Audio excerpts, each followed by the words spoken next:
તમિલનાડુમાં થલપતિ વિજયની અસલી રાજકીય ફિલ્મનો ક્લાઇમેક્સ જબરજસ્ત લટકી ગયો છે. જી હા મિત્રો, શપથવિધિની તૈયારીઓ થઈ ગઈ હતી, પણ ખુરશી હજુ પણ બે ડગલા દૂર છે.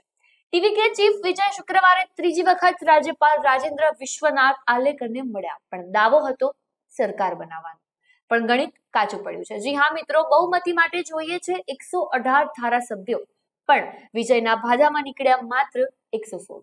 કોંગ્રેસ અને લેફ્ટ પાર્ટીઓ તો સાથે છે જ, પણ ખેલ બગાડ્યો છે IUML અને VCK.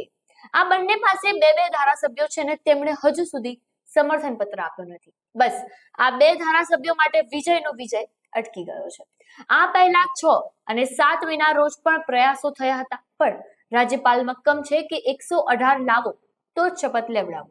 રાજ્યમાં રાજકીય સસ્પેન્સ ચરમસીમાએ છે અને વિજય માટે હવે કરો યા મરો જેવી સ્થિતિ થઈ ગઈ છે.